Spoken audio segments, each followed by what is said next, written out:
그러면 이제 디스크 환자에 대한 얘기를 기본적으로 한번 해보십시다. 디스크나 이제 요통이나 이제 요각통 환자가 왔다 그래요. 그런 환자가 딱 왔더니 딱 눕혀놓고 허리에다가 한 20개 정도 30개 정도 침을 주르르 꼽아놓고 원인이 뭔지 전혀 물어보지도 않아요.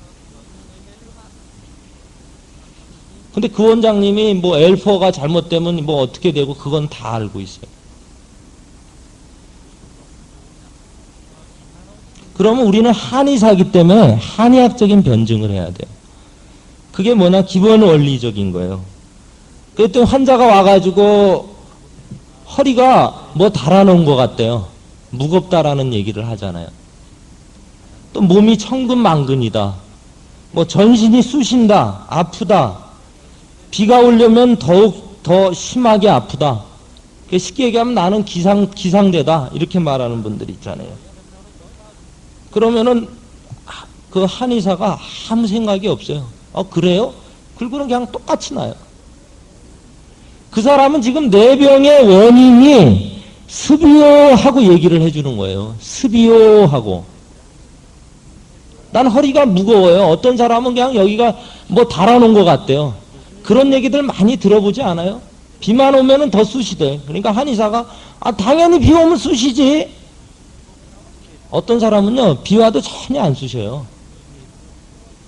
한의원에서 보는 관절 환자는 습이 다 끼어있기 때문에 비가 오면 쑤신 것이지, 실제로 어떤 허리 아픈 환자 중에서도 비가 와도 전혀 말짱한 사람들도 많다고요. 그러니까 환자가 말할 때 허리에 뭐 달아놓은 것 같이 무겁다.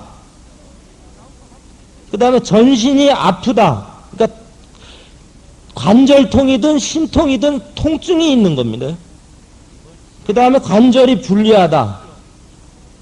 그 다음에 날씨가 굽거나 뭐 비가 오려 하면 통증이 심해진다. 이럴 때는 습여통이다. 이렇게 얘기를 하는 거예요. 그럼 디스크든 허리 요통이든 뭐 등이 아프든 그 상관이 없어요. 그거는 습이기 때문에. 그럼 습을 제거하는 약을 원장님들이 쓰실 거예요. 그것까지는. 그럼 침도 습을 제거하는 침을 쓰셔야 한다는 거예요. 예를 들어서 그런 경우에 그 족태양 방광경에 골륜혈이라고 있어요. 골륜혈이 그 화혈이기 때문에 그 화혈을 보여주게 되면은 그 습이 말라요. 구들장에다가 우리가 불을 갖다가 지피면은 그 습기가 마르면서 거기가 따뜻해지잖아요. 그럼 골륜을 보하면은 환자가 그런 말을 해요. 허리가 가벼워지면서, 다리가 가벼워지면서 훈훈한 기운이 온다 그래요. 여러분들이 내일 가셔가지고 그걸 한번 써보세요. 그런 환자분들한테. 오늘 비 왔으니까 내일 아침에 가면은 여러분들이 스트레스 많이 받아요. 왜냐? 아이고 원장님이 또 아파요 죽겠어요. 이 소리 그냥 금방 나오게 돼 있어요. 그랬을 때 이제 습여통에다 그러면은 골륜을 보여주는 겁니다. 그러니까 중요한 게 습이라는 개념이 뭐다. 이거는 책에 다 나와 있어요. 근데 여러분들이 침 놓는 데는 응용을 한 번도 안 했어요. 그랬기 때문에 그래서 아마 제가 볼 때는 문제가 됐던 것 같아요. 그러니까 만약에 습여통이다라는 습하고 관련되는 그러한 요통이나 각통이나 배통이 왔을 경우 골륜을 보하면은 상당히 좋습니다. 그러니까 그거 한번 생각해 보고요.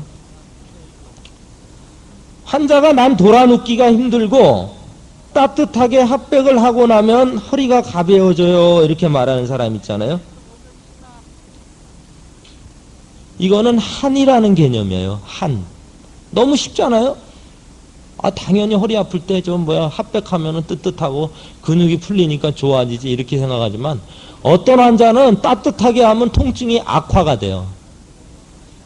그런 환자가 있어요. 습혈요통으로 오는 사람들은 따뜻하게 해주면은 도리어 악화가 돼요. 그럼 핫백을 해주면 여러분들은 병을 계속 주고 있는 거예요. 그러니까 원인을 정확하게 알아야 된다는 거예요.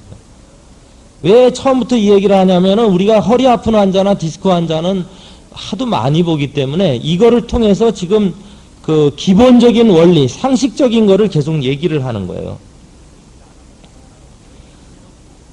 그 다음에 어떤 사람이 왼쪽이 아팠다, 오른쪽이 아팠다 이렇게 얘기를 하잖아요. 허리가 아플 때. 여러분들이 지금 여러분들 환자를 잘 생각을 해보세요. 왼쪽이 아팠다, 오른쪽이 아팠다.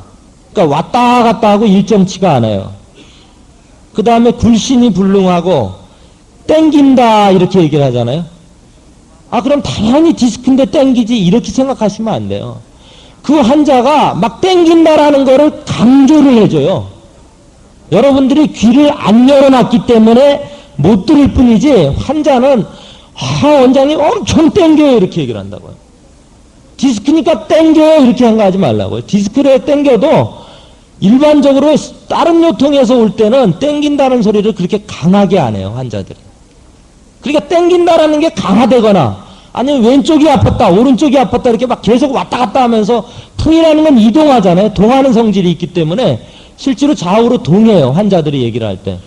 침을 딱 놓으면 여기가 딱 좋아졌는데 좋아진 건 얘기도 안 하고 여기도 또 땡겨요 이러고 막 난리를 친다고. 그러면 원장이 열받죠. 그게 아니라 그 사람은 자기 내가 풍요통이에요 하고 얘기를 한 거예요.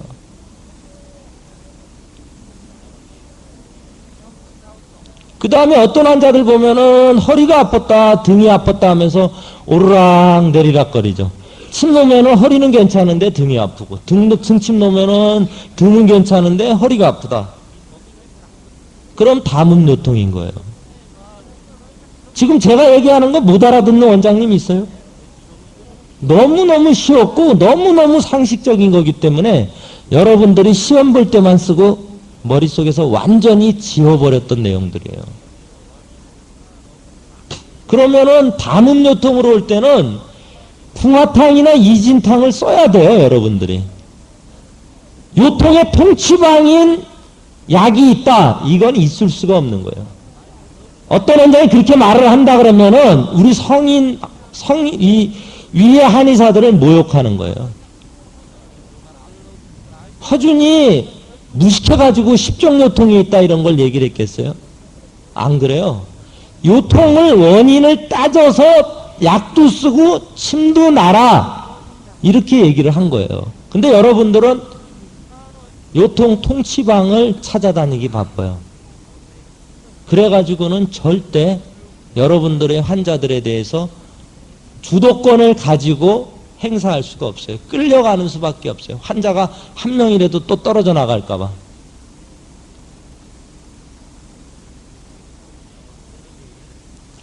그리고 어떤 환자들이 또 이런 얘기 하잖아요. 아이고 어젯밤에는 완전히 죽었어요. 그래요. 밤만 되면 나는 잠도 못 자고 죽어요. 주경야중이라는 얘기죠. 그 다음에 어떤 환자가 고정적으로 그 아픈 부분이 이동하지를 않고 고정이 돼 있어요.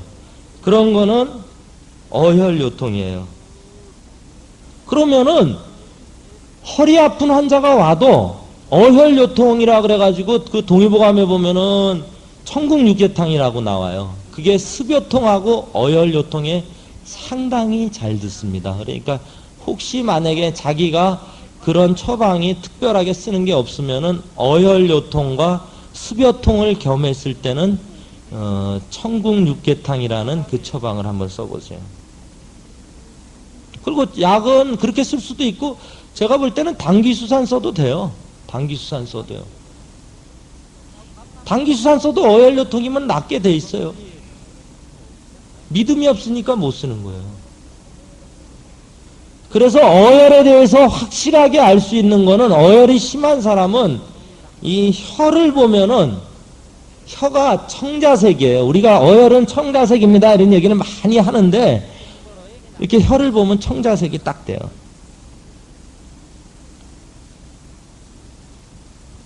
제가 어떤 환자가 있었냐면은 이렇게 목 밑으로는 다 마비가 되어 있어요. 이렇게 팔다리가 완전히 여기서부터 마비가 돼가지고 저희 한의원이 3층인데 3층에 이제 뭐 엘리베이터도 없고 그러니까 업어 갖고 오시는 분인데 그분이 뭐냐면은 아주머님이신데 한 70 정도 됐어요. 그러니까 완전 목 밑으로는 마비가 와 있고 당뇨가 뭐 한 30년 지금 신장 투석하고 있고 뭐 전신 부정이고 의식이 없어요. 의식이 들어왔는데 저를 알아보지를 못해요.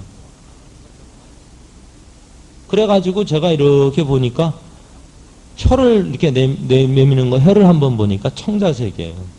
그래가지고 무조건 어혈을 먼저 없앴어요. 그 사람 얘기가 뭐냐면 죽기 전에 원장님한테 침이라도 한번 맞았으면 좋겠대요. 그래서 그럼 죽는지 안 죽는지 모르겠지만 하여튼 맞아봅시다. 그리고 어혈에 대한 침을 놨어요. 5번 정도 맞고요. 붓이 다 빠지고요. 어혈에 대한 침만 놓은 겁니다. 다른 침 놓은 게 아니에요. 당뇨, 신장 뭐 이런 침 놓은 게 아니라 어혈에 대한 침만 놨는데 5번을 놨는데 이 환자가 나한테 농담을 해요. 어혈에 대한 침이 얼마나 좋으냐면은 요번에 그 축구협회 회장님이 오셨는데 그 얼굴이 돌아갔어요. 얼굴 구안화사가 돼서 왔는데 한 2달 됐는데 계속 악화되고 있어요. 그래 딱 왔는데 혀를 딱 내밀어 보니까 완전히 청자색이에요. 완전히 자흑색으로 간 것 같아요. 그래가지고 구안화사 환자한테 어혈침을 놓은 거예요. 그래서 그 자리에서 그 이제 아주머님이 같이 오셔가지고 혀를 내밀어 보라 그러고 침을 놓으니까 혀 색깔이 정상으로 그 자리에서 돌아와요. 어혈침이 그 정도로 위력이 있어요.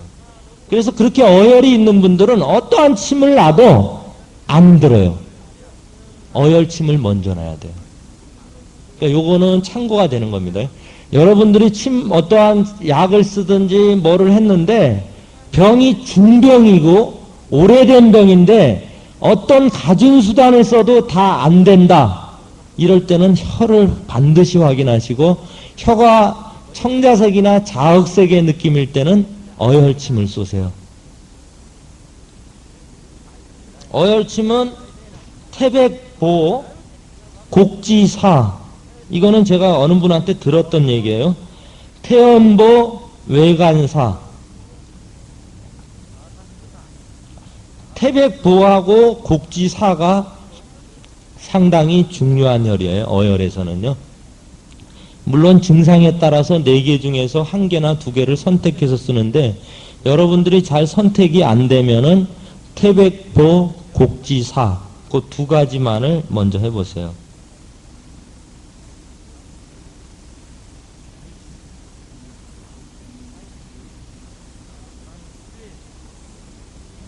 그 다음에 또 허리 아픈 환자가 왔는데 그 앞으로 굽히거나 뒤로 제끼지를 못하고 자기는 누워있으면 허리가 더 아프대요. 누워있으면. 그런 사람들이 있죠. 누워있으면 허리가 더 아프다. 그거는 식적이라고 나와요. 식적. 그럴 경우에는 식적에 대한 뭐 평이산을 줘도 되겠고 식적요통에 나오는 동의보감에 보면 또 처방이 있어요. 그 사물에 이진탕 가감하는 게 있는데 그것도 또 듣는 분은 들어요. 그러니까 그거 약 처방은 제가 잘 모르니까 그렇게 하시고 그럴 경우는 토수혈 또는 해계사, 내정사 그리고 이분이 오래돼서 중환까지 아프면은 위정격을 쓰시는 겁니다. 그러니까 해계보가 주혈이에요. 그러니까 그렇게 쓰셔야 돼요. 침을 여러분들이 그렇게 쓰셔야 된다고. 아, 이게 식적이구나. 그 다음에 항상 은은하게 아프다 그러면은 그거는 신호요통이니까 신호요통 처방 쓰시고 신호요통 약 주시고요.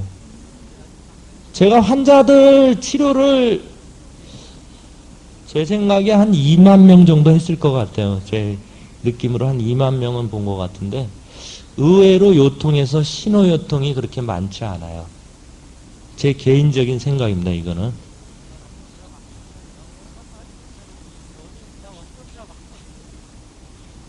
그러니까 지금 얘기한 게 뭐냐면은 허리 아프거나 허리가 아픈 요통 환자나 디스크 환자가 왔을 때 기본적으로 그냥 따뜻하게 해주면 좋고 뭐 날씨가 굳으면 더 아프고 뭐 그런 식으로 가볍게 생각하지 마시고 환자들이 말하는 증상들을 오장육부에 어디에 해당되는가를 잘 생각해 보시는 거예요. 그러니까 원인이 뭐 어딘가 식적인가 담음인가 어혈인가 아니면은 오장육부로 봤을 때 어느 쪽에 허냐 실이냐 한이냐 열이냐 그거를 중요시 여기셔야 돼요. 허실 한열은 여러분들이 치료를 하는 데 있어서 제일 중요한 내용이에요. 한열허실 한열허실 말로는 하는데 원장님들이 침 놓으면서 이 병은 한증이다 열증이다 허증이다 실증이다 구별해서 침 놓습니까? 안 놓으시잖아요. 그러니까 치료율이 떨어질 수밖에 없어요. 그러니까 그거를 반드시 구별을 하세요. 한열허실은 진짜 중요한 내용이에요. 너무 중요하기 때문에 다들 무시를 하고 있죠.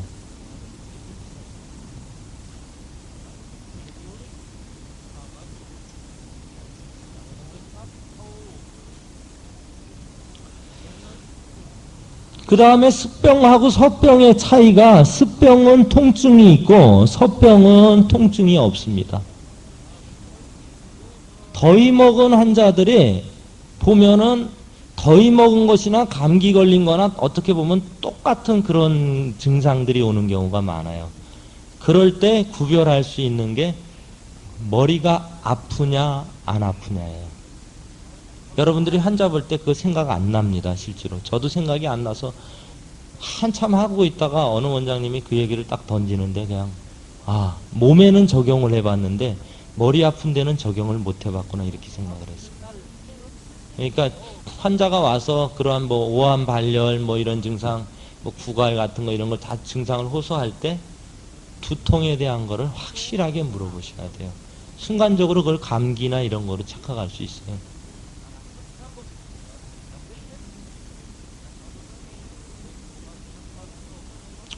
그 다음에 아까 말한 습병에서 또 하나 중요한 거는 변형이 된 거는 다 습병입니다. 변형이 된 거예요. 장마가 난 뒤끝에 가구는 다 보면은 뒤틀려 있어요.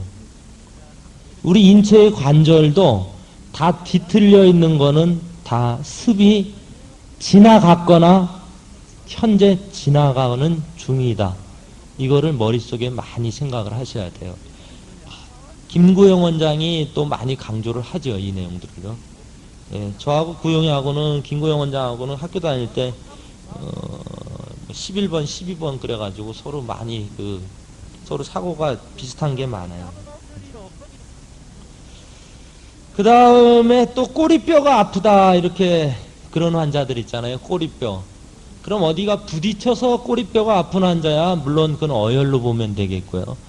그렇지 않으면은 동의보감에 보면 혈어유 방광유화 이래요. 그러니까 피가 부족한 가운데서 방광에 화가 있다 이렇게 나와 있습니다. 그럴 경우는 골륜을 사해 주는 겁니다. 골륜은 뼈로 가는 침이에요. 뼈. 침이 보면은 뼈로도 가고 그 협척혈 부위, 그러니까 척추가 있으면 옆에 붙어 있는 그 부분에 가는 협척혈로 가는 침이 있고 근육으로 가는 침이 있어요. 근데 골륜은 뼈 쪽으로 갑니다. 그러니까 여러분들이 치료를 하실 때 척추뼈에 문제가 있을 때는 반드시 골륜을은 짚어주셔야 돼요. 예, 그렇게 해야만이 효과가 납니다. 그런데 보할 거냐 사할 거냐는 여러분들이 알아서 하시고요. 맨 처음에는 기본적으로 항상 화열은 살을 먼저 하세요. 자기가 확신이 없으면은 보를 먼저 하게 되면은 잘못되는 경우가 많아요. 특히 심장 같은 경우나 이런 심장 쪽이나 이 삼초 쪽으로 화를 잘못 보하면은 상당히 문제를 일으키는 경우가 많아요. 그러니까 여러분들이 그런 거에 대해서 자신이 있을 때는 이제 자꾸 보두가지만은 처음에는 화열은 사하는 걸로 이렇게 보셔야 될 거예요.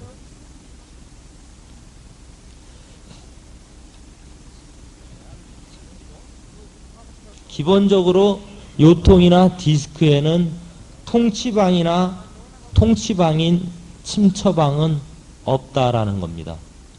그게 있으면은 친구대성에 그 얘기가 나왔을 것이고 동의보감에 그 얘기가 나왔을 거예요. 우리는 한의사이기 때문에 한의학적인 변증을 해야 됩니다. 그걸 안 하면은 기본적으로 한의사의 신분을 망각하는 거예요. 치료율이 여러분들이 제가 말한 대로 내일부터 가셔가지고 요통 환자가 왔을 때 어디에 해당되는가를 봐가지고 짚어나가기 시작하면은 프로테지는 알 수 없지만은 확실하게 드라마틱하게 낫는 경우가 많이 있을 거예요. 여기서 제일 제가 제 강의가 한 100분 정도가 이때까지 들으셨는데 제일 한심한 원장님들이 뭐냐면은 제가 이제 10번을 강의해요. 예전에는 10번을 강의하고 실습하고 또 강의하고 실습하고 이런 식으로 갔는데 한 2번, 3번을 하고 났는데 그거를 갖다가 좋다 나쁘다 말을 안 하는 원장님들이에요. 그거는 뭐냐면은 가서 실험도 안 해봤고 그냥 듣고만 있는 거예요. 그럼 왜 듣는지 이해를 못하겠어요. 그러니까 적어도 2번 정도 강의가 나가면은 야 진짜 그거 내가 몇 케이스는 모르지만은 하여튼 진짜 엄청나게 날아가더라 이런 얘기를 하거나 아니면은 야 이 사기꾼아 돈은 200만 원씩 받아 처먹고 에? 왜 이렇게 헛된 걸 가르쳐 주느냐 안 돼요. 여기서도 마찬가지예요. 여기서 첫날 한 번 듣고는 확실하게는 모르지만은 2번 정도 듣고 나서는 예스인지 논지가 극렬하게 나와야 돼요. 그러니까 반대면 완벽한 반대, 긍정이면 완벽한 긍정이 나와야 돼요. 그 중간에 끼는 분들은 다 노력을 안 한 거예요. 그래서 여러분들한테 제가 부탁드리는 거는 뭐냐면은 오늘 이 시간 이후로 두개 꽂고 보내지를 않고 또 자기 침 다 꽂고 그러니까 이 환자가 뭐 때문에 났는지도 몰라요. 원장도. 그러면은 6주가 지나도 여러분들 마음에 크게 뭐 좀 좋은 거 몇 개 얻었다 그 정도밖에 안 돼요. 그러니까 6주 동안에 여러분들이 환자를 다 놓쳐도 그 환자 올라오는데 여러분들이 이거에 대한 믿음만 딱 가지고 내가 된다라는 확신만 가지면은 그 다음부터 환자는 기하급수적으로 올라오게 돼 있어요. 그러니까 여러분들이 6주 동안만큼은 자기가 쓰던 침을 다 버려버리시고 이 아까운 시간에 와서 공부를 듣고 배우고 가시는데 그거를 금방 써먹어 볼 수 있어요. 그러니까 오늘 제가 가르쳐 드린 거는 내일 가서 딱 써보면은 금방 알 수 있는 내용들이에요. 그리고 안 되면은 왜 안 됐는지도 나와요. 그러니까 제발 부탁이에요. 저하고 같이 평생을 가거나 아니면 나중에 회원으로서 서로 간에 공부를 하려면은 우선 믿음이 와야 되거든요. 그러니까 확실하게 6주만 한번 자기 쓰던 침을 다 버려버리세요. 6주 후에 여러분들이 판단하셔서 자기 쓰던 침을 가져가실 분은 가져가시고 제 침을 가져가실 분은 제 침을 가져가시고 그러세요. 그러니까 그거는 확실하게 좀 얘기를 드립니다.